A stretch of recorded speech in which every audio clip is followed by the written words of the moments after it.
یہ جو ریسنگ گاڑیاں ہوتی ہیں نا، فراری اور مختلف ان کے نام ہیں، مشہور فراری ہے، اٹلی میں بنتی ہے، لمبرگینی، یہ دونوں بنتی ہیں وہاں اٹلی میں۔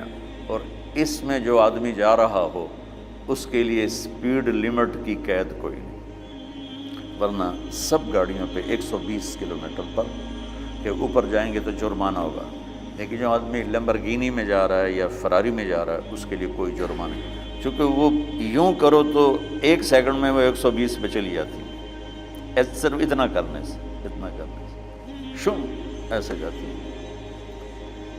تو میں آپ کو ایک لیمبرگینی دینا چاہتا ہوں، فراری 8 کروڑ کی ہے، فراری 8 کروڑ کی گاڑی ہے فراری۔ کئی دفعہ وہاں جب جاتا ہوں تو کوئی نہ کوئی بٹھا دیتا ہے، یہ آپ کو ذرا سیر کرائیں، وہ ہمارے کو تو شوق کی کوئی چیز ہے نہیں، وہ نوجوانوں کے شوق کی چیز ہے۔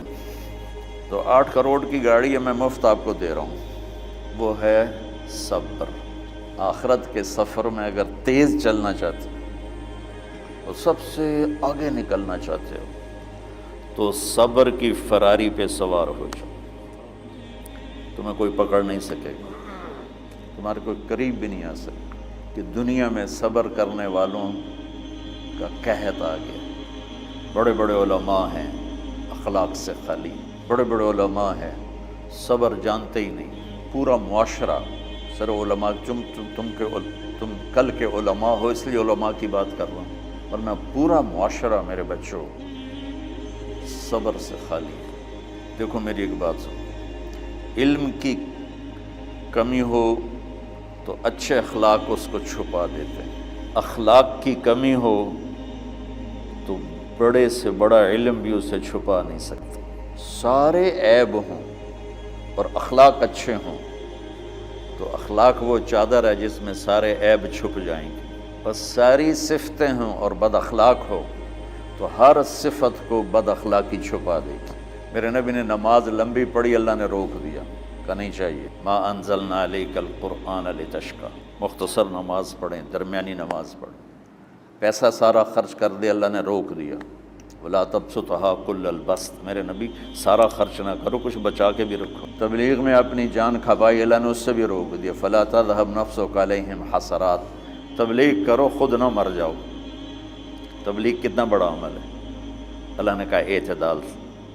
نماز کتنا بڑا عمل ہے، اللہ نے کہا درمیانہ ہاتھ رکھو۔ مال خرچ کرنا کتنا بڑا عمل ہے، اللہ نے کہا درمیانہ ہاتھ رکھو۔